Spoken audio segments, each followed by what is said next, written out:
Hello everyone, welcome back to the channel. For those of you whose it's first time, my name is Neville and I want to welcome you to my channel. The goal of this channel is to provide you guys the most amount of value so that when you guys go to college, or maybe you're not in college, but you want to know information about how you can present your best self for the best experiences, to be successful, that is what I'm here to do for you. Today's topic that we're going to go over is what is a resume? A resume, in the most simplest terms, is a format in which you're showing yourself as a professional, the different experiences that you've had. And you can use it to apply for different experiences. This might be studying abroad, this might be going for an internship. Regardless of what it is, you are showing yourself to them that you are ready for the experience you're applying for. Well, let's get into it then. What should you have on a resume? Are there any rules? What's the format supposed to be like? And my answer to that is that there's two rules. Some people say there's no rules at all and you should do what you please. Other people say there's a million rules and you should follow a rigid structure. I try to be more in the middle, and I believe there's two specific rules. The first rule is you should only have it 1 page long. You might be asking why only 1 page, and here it is. You want it to be easy on the reader, but also show the amount of value in which you can provide. While making it easy on the reader and still showing the amount of value, you're limited to different things. When it's easy on the reader, they're able to pick and see any interesting facts that they'd like to ask you more about so that they can understand more of the experiences you've had, what you've done, and how from those experiences you'll be able to provide more value to them. Maybe it's their company or an organization that they're in. A resume is a simple, elegant format for you to do that.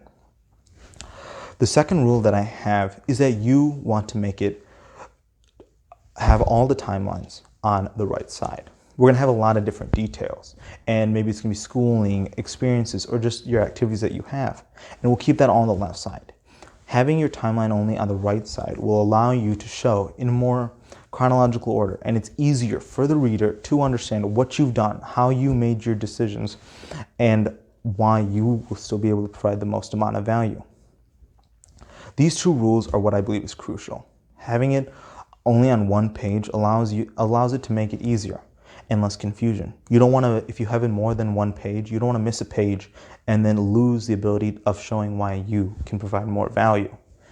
Having it in a chronological order and having the timelines all on the right side allows the reader to understand of the amount of value you can bring. So now let's get into it. What are the specific sections, or what should you have? And let's move forward.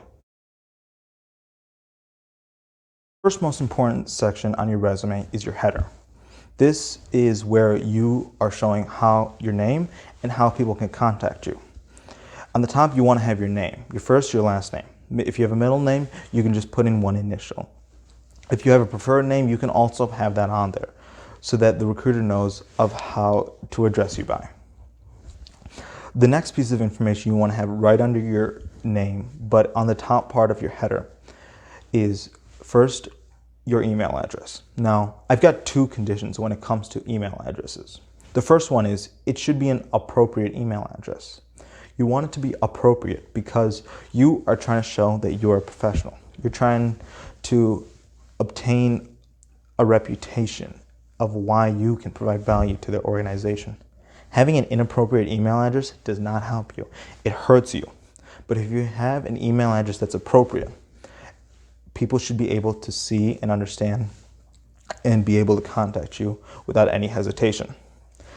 The second condition to having an email address on your resume is that it should be something that you contact most frequently. You have to look at it most frequently. If you have that email address that it's appropriate, but it has so many different emails and you need to clear it out, take that time, clear it all out. Because if opportunities come in different formats, maybe you might have an hour, a day, a week, a month to decide on an opportunity. You don't want to miss it because there was too many other emails in your inbox. The second piece you want to have of information that you want to have on your header is your phone number. Your phone number is crucial because it's a direct line connection to you. Again, this comes back to the conditions we had with the email address. You want to make sure it is a phone number that you are the most accessible by. It is where you're the most active. If it's your home phone, have your home phone there. If it's your cell phone, have your cell phone on there. You only need to have one, but you still want to have it the most active, and so that they can easily access you, so that they can contact you of possibly any offers, any opportunities, so that you can provide your best self. The third piece of information you want to have is your address. Now, when it comes to your address, it comes in different formats. Me, personally, before, I used to have my whole home address on there. However, in this day and age, it's not needed. Rather, the key pieces of information that they need is your city, your state, and your zip code. If you're applying for a job outside of the country and you might need sponsorship, in which case maybe you also want to put in your country. But having those three pieces of information on there allows for people to be conscious for you.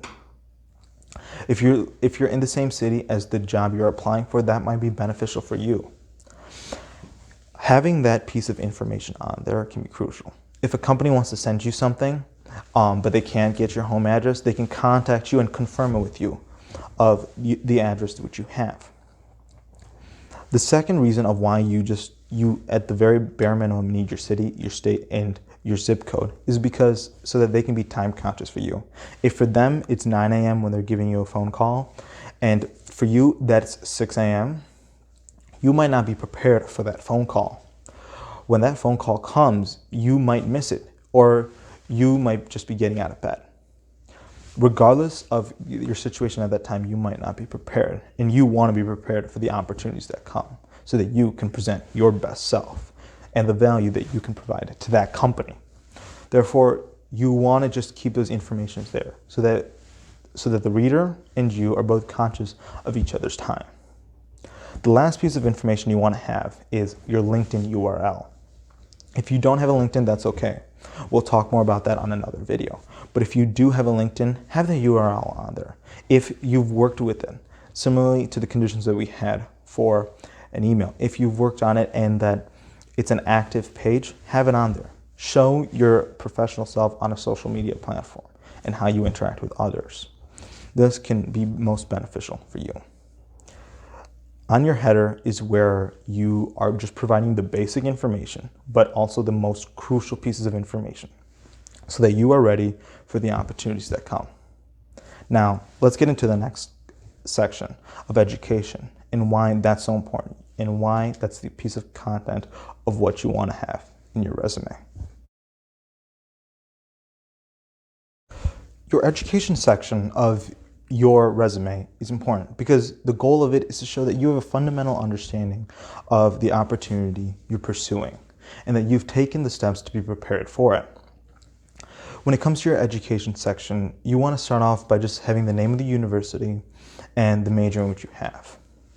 Following the second rule that we have of timelines, we're going to keep the expected maybe graduation on the right side of the resume. But on the left side, where the actual details are, you want to have your university and the major which you have. Maybe also you want to put on there the specific college of it, if there's a specific name for the business college or the engineering college. Additionally, you want to put the type of degree you're getting, maybe Bachelor's of Arts, Bachelor's of Science. And lastly, you want to have your major also there. Having these 4 pieces of information on 2 separate lines is a nice, clean format. Regardless of how you decide to do it, you want to have these pieces of information because it provides you a baseline of credibility. It shows that what you've learned in college is what you want to take and use in the professional career you're trying to have. Having the reputation of your university gives you a bit more credibility. It allows for the reader to understand and give you more credibility. The second piece of information you want in your education system is your grade point average, or better known as your GPA. On a 4-point scale, if you have a 3.0 or higher, you want to have your GPA on there. And the reason is because it's showing that when you, as a student, your number one priority is your education, hence why you have it on the top of your resume, and that you take your education seriously. And as a result, for the career you're going for, you know the information that's necessary, and that you're able to take that position seriously also. Having your GPA on there is a nice quantifiable form for which the reader can understand of possibly how you'll perform. Now, the third piece of information you want to have in your education section is any academic awards you've achieved because of your academics. This can be maybe being on the dean's list, for example, for different amounts of semesters, maybe 1, 2, 3, or maybe even all 8 semesters while you were at college. Again, through that, you're getting a bit more credibility, saying that you have been taking your education seriously and that maybe you're also well-rounded. Having the name of the institution, the major you had, the GPA, and possibly any academic awards allows you to show that you have a foundational understanding of the experience you're going for. Having this foundational understanding is important because it shows that you can provide more value, that you are ready for the next steps, and that you have taken the time to be prepared for what is coming. So now let's get into the second section, experience, and what we want to have on there. In experience, you want to have the different experiences that you've had that have allowed you to be prepared for the career you're going for. Now, a rule that I've heard is that you should only have experiences where you've earned monetary, basically that you've earned money. But I don't believe that's true. I believe if maybe you were a participant of something and it allowed you to be professional, to network with others, to learn more about their careers, and it gave you more insight of why you are pursuing such a career, then I believe you can have that in your experience section. It can provide you more value of why you are a professional. The ultimate goal is to show of how that you can work in the workplace and work well with others. So let's get into it. What should we have on there? What's the format to put on? And for that, there's a few key things you want to have on there. The first aspect is you just want to have the company name. Whatever the company was that you worked at, you want to have the name. And right next to it, the corresponding location. On the far right, following rule number 2, we'll have the timeline over there. But for now, we're going to forget about it. On the next line under, you want to have the title in which you had. This will give you more credibility, and show and lead into what kind of value you were able to provide. Right under that is your most and key important area to your resume. This is your bullet points. Here you can have around 2 to 4. And with the position, you want to describe what you did, how you were able to improve, and what kind of value you were able to provide. Your goal is not to have sentences. Rather, you want to have statements. You want to tell them, this is what you did. These were the goals, and what and how you did it. So, when you start off, you want to have strong words, things that describe whether you processed something, or you transformed something, or you monetized, or you improved. You want to have words that show your action in which you've done. And they're more of, I guess you can call them power words.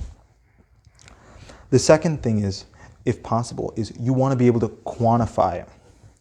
Quantifying, as we had done and we talked about back in the education system with GPAs, quantifying allows the reader to understand of what you did and the effects that you had. You can say that you improved a system, but if you can say that you were able to complete 100 more sales, or you're able to reduce the company $100,000 of cost, you are able to show value on a greater aspect, and it provides you more power, more credibility, and a better piece of reputation. In these 2 to 4 bullet points is where you want to describe what you learned, what you had worked on, how you did it, and what was the outcome that came out of it. Maybe you learned something. Maybe you learn more about the major that you are learning in school. Maybe you're able to learn about different situations and how to become better. You want to have that in your resume. But remember, only statements, not sentences. The reader of your resume will be able to see it, and if they want to know, they'll be able to ask you more. They'll be able to ask you questions. And that is your opportunity to come out, say more pieces of information of what you did and how you did it. Now, let's go back into the timeline portion that I earlier mentioned. Here, you want to start off with just the month and the year. And of when you started, and then the end month and the end year. Having these two pieces of information will give them a better gauge and a better understanding of how long you spent there. And you can explain more of what you did and why that was most important. This is what you want to have in your experience section of your resume. Remember, work on those bullet points. Now, in the next section, you're going to want to have is your activities and honors, what you were doing in there, and why that's so important. In your activities and honors section, you're trying to show that you're more well-rounded, that you've understood and you've had a variety of different experiences. This can be being part of different organizations and helping out. I recommend is where you have the name of the organization, then the position you have. Maybe you're just a general member, and that's perfectly fine. But then also on the right, you want to have a timeline. Now, for some people, after being a member, they want to grow and they want to do more, in which case, go ahead. And maybe you're part of the executive board, in which case, have another line. Right under it as a subset. State the name of the organization, state that you are on the executive board, and then have the position you had. Maybe you're the vice president. Put that on there, and also have the timeline. This allows for you to set a greater reputation and allows you to be able to talk about the different aspects that you've had. Having different activities and honors can show two different areas. One is that you're well-rounded, that you've understood different aspects of the field you're trying to go into. But additionally, that you have a balance and that you're able to manage multiple responsibilities. In being a professional, there's multiple responsibilities that come that you will need to manage. Showing that on your resume in your school shows that to the greatest advantage. And one last piece of information of why you want to have activities and honors is because it shows your leadership, that you can bring people, you can lead people. Through these different positions, you can show about the amount of value that you're able to provide to the different people that you see. Now, you might be asking, well, is there something else that I can do to help improve it? And there is. In the previous section, we talked about using bullet points, and you can do that here, which I encourage you to be extremely selective on how you do it. The space on that resume in that piece of paper is valuable real estate. You don't want to waste it.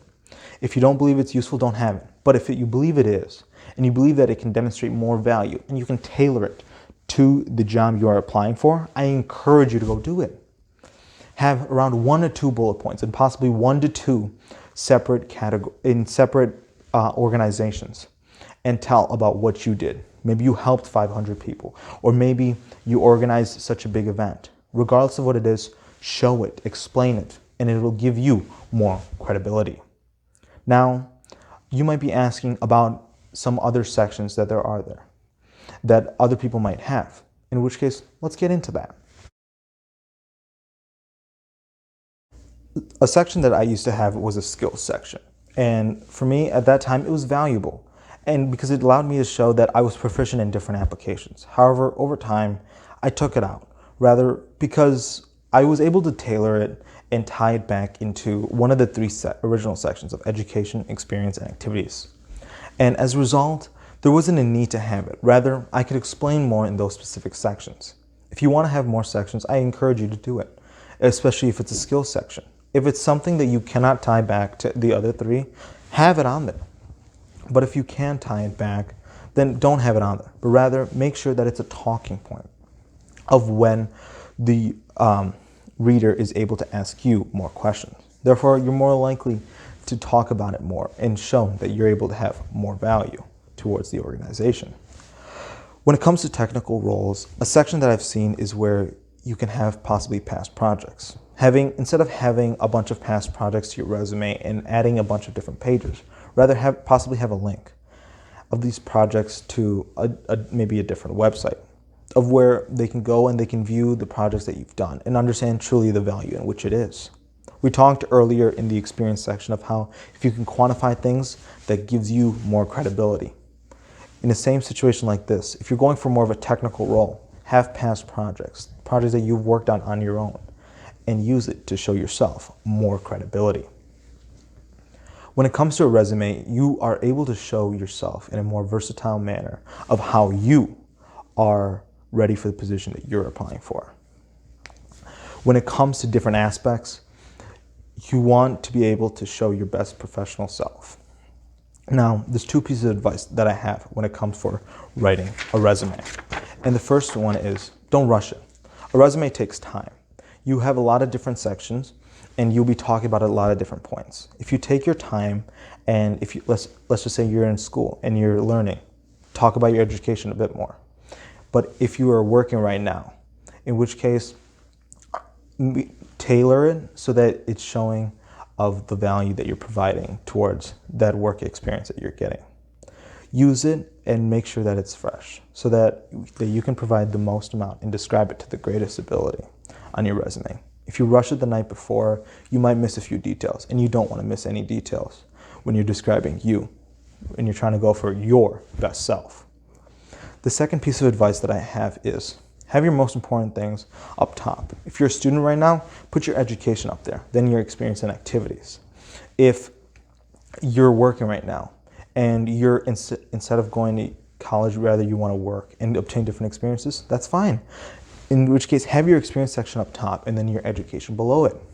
But whatever's most important, have it up top, and it will provide you more value. When it comes to a resume, it takes time, and you can tailor it to different companies. Taking the time with your resume to show your best self will allow you to provide more value. It'll allow you to become prepared for opportunities that come. I hope you've understand a lot more about the different sections on your resume and how you can tailor it to yourself. Instead of just taking a template, take it. Maybe build upon it, improve it, and make sure that it fits you and it describes what you need so that you're ready for that next opportunity. Have a nice rest of the week, everybody.